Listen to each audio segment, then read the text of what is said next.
So I know I've talked before about how there's a big problem surrounding prophecies and the idea of fate, because it sort of cheapens the narrative. After all, the hero is just wandering around doing their thing, drunk or whatever, and then Zeratul shows up and he's like, Jim Raynor, everything is according to prophecy. Everything you do is pointless. Then the player's all like, what the crap, Zeratul? Why is the writing so bad?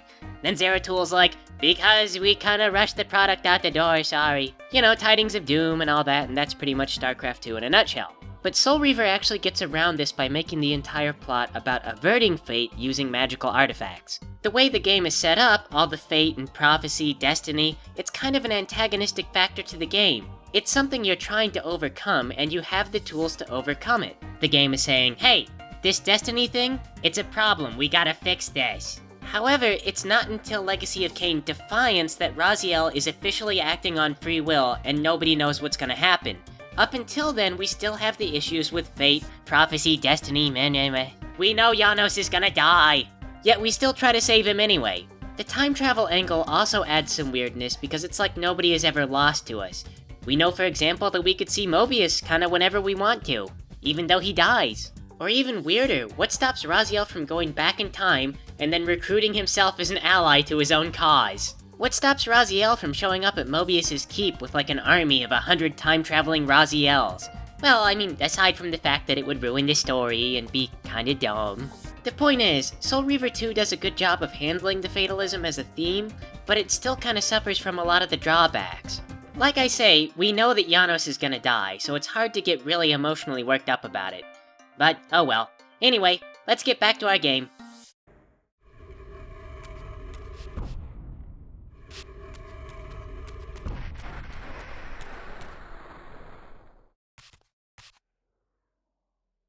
Okay guys, so Mobius said we have to get Janos' heart, so everyone be really careful with his chest. I know, I was there for the briefing, Terrell. I was only saying it to remind everybody. Why everyone?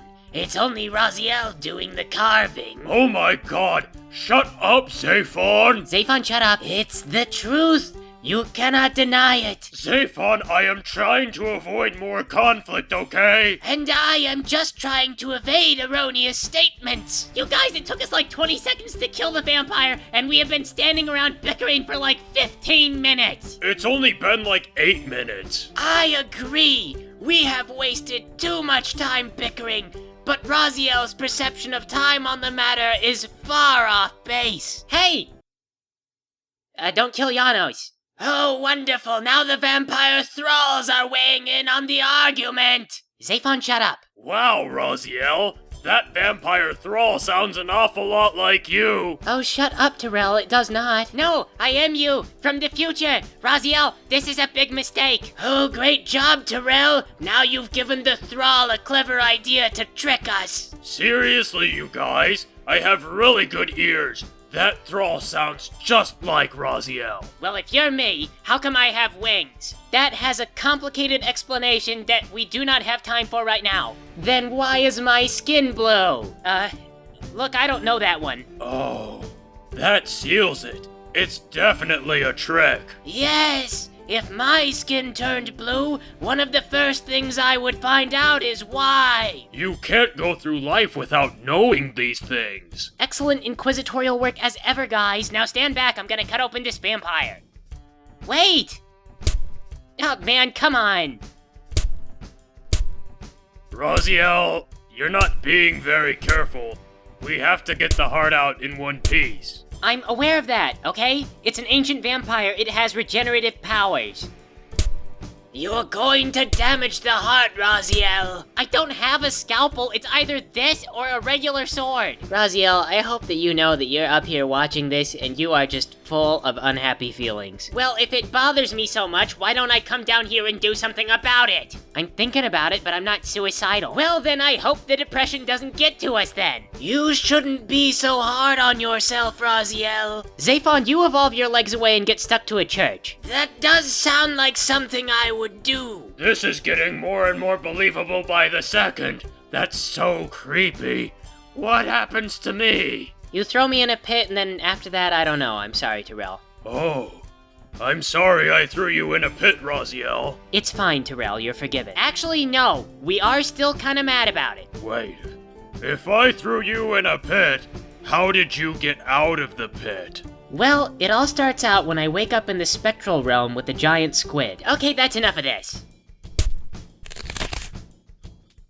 There, see? It was a big honkin' organ, it was easy to find. We weren't worried that you couldn't find it. We were worried that you were gonna damage it. Well, it's not damaged. We should make a hasty retreat before the building collapses upon us. Why would it do that, Zaphon? Why wouldn't it? Think about it. Let's just get out of here before more vampire thralls start pretending to be our future selves. Oh, Janos, I'm sorry I came for you, but I'm here now. So, was that you just now? As a human, who just stabbed me in my chest and ran off with my actual physical heart. Yeah, it looks like I got the Reaver too. Don't. Raziel, whatever you do, don't. Don't worry, Janos. I'll stop me. I'll get back your Reaver and your heart. No! No. It's okay. I'll get it. Don't help, Raziel. I'll fix it. We both know you'll break it. I won't. I can fix this. Just stay away from things in general. This is my unbreakable destiny. And don't touch any unbreakable shit. Destiny, Janos. Don't even touch any unbreakable combs. Now you're just being asinine. Don't. No. Janos. Stop helping. I haven't even started helping yet. Why are you so mad at me? No, I wouldn't say that I'm mad. I'm just disappointed, really. I mean, I waited so long for the Chosen One, and then... Actually, yeah, I'm pretty mad at you. I guess you could say it's all pretty heartrending, huh? Ugh. Janos? Oh, shoot, is that seriously gonna be the last thing that I say to you? Don't worry, Janos. I'll make me pay for what I did. Having so witnessed myself at work, I realized that I had been a terrible human being. At least when I was a vampire, I did everything for external reasons, but clearly the past Raziel was corrupt somehow. The past me had no reasons, but the future would catch up to me.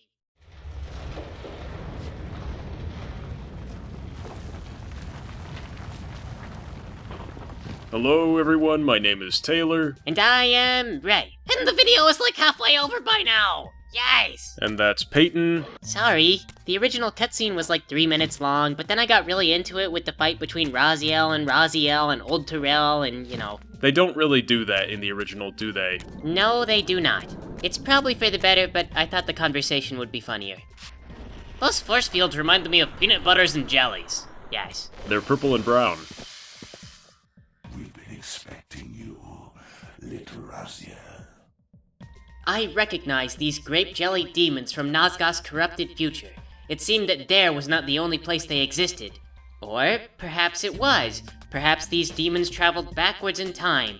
If so, they were using a loophole that made the pillars seem rather useless. Or maybe not, I couldn't be sure. Maybe the pillars never worked quite like I thought they did. But these demons were obstructing me now, which probably meant that I was doing something that went against the will of a bunch of evil demons. This fueled my conviction. Raziel's logic in a nutshell. If something happened, it's because I did a thing that I wanted to do. Well, everybody's been feeding Raziel lines about his destiny and how important he is, and that he didn't kill Cain, so that's a big deal. Why do the demons care if the world is destroyed? Yes, what do they gain? Nothing. They're demons. They're terrible. They're just happy when everyone else is sad. They sound like such humble creatures when you put it that way. Oh, they're just happy when everyone is sad. You know, that's their existence. It is. That's what a demon is all about. Well, I think biblically, the demons are angels that created the world and therefore feel entitled to it. They want to rule it, but they can't because the world wasn't made for them. Do you really think you can save Nazgûl?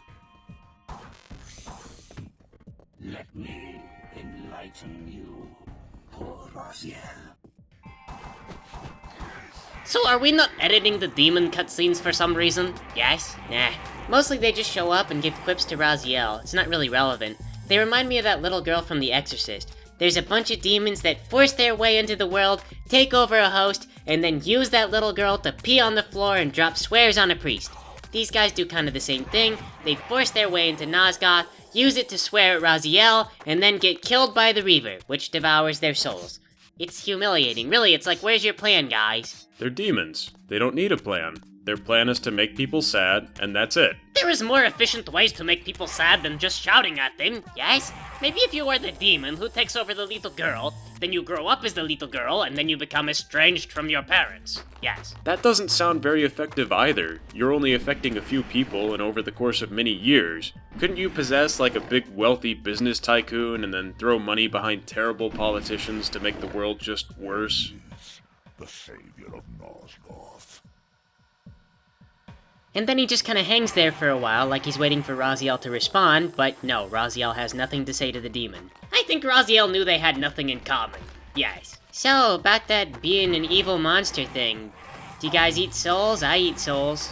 Where is all the town people? Yes, their town is under attack by Raziel, and by the demons, and there are seraphins everywhere, but no town peoples. Yes. Maybe they're all spooky invisible ghosts. They appear to like the Seraphim a lot, though. They've got the Seraphim banners all over. I would like the Seraphim a lot, too, if a vampire was showing up to my town and stole away my kids and then used their blood in a big fountain thing. I thought we decided that was magic blood. Well, we could never prove it, and if we can't prove it, then what are a bunch of scared peasants gonna assume? How are a bunch of scared peasants even gonna know that there's a fountain of blood? It's a tiny little town. Word would get around about something like that.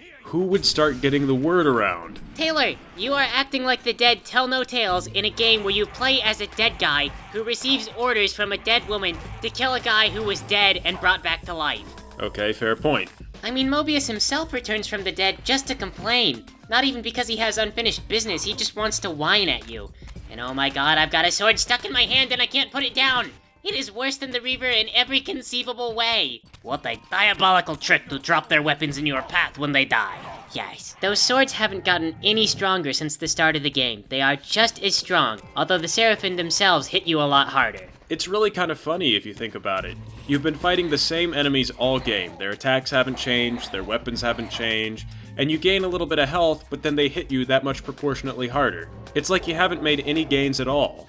Or actually, you've lost gains because now they're attacking faster. It's an arms race and Raziel is losing. You are not losing. Yes. You have always had the wildly unfair advantage of the Reaver. Well, I lose that advantage when I accidentally pick up a sword. Then it is undeniable, yes, that you are incapable of defeat unless you pick up the sword. It is your only weakness. That and the golden eyeballs in Janos' house. That is not a combat disadvantage. Yes, that is a home safety disadvantage. In any case, there's no reason to even bother fighting these guys. There's so many of them, and the only thing you get for killing them are their souls, which only restores the health that you lost for fighting them. It's kind of for its own sake to even challenge one of them. Their outfit design looks really good, though. I mean, top-notch uniforms, you can't knock that. That's true.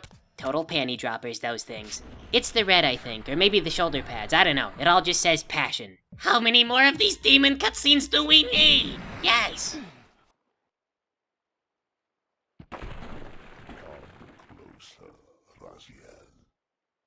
Oh, well, those guys are starting to get pretty big. Well, of course. In case you thought your health was gonna gain against the demons, here's a bigger demon to hit you harder and take more health. I'm starting to wonder why they even bother giving you more health. Traditionally, the games have always had hidden health items to make your character stronger. You'd have to find them, but I don't think they ever got implemented to Soul Reaver 2. Oh, so due to time constraints, they basically cut out the middleman and just foisted the health upgrades on you? Yep, which is too bad because if they had them still in there, it could have fostered some replayability. You could go back through and for difficulty not collect them this time. Imagine trying to fight those demons with the original tiny amount of health.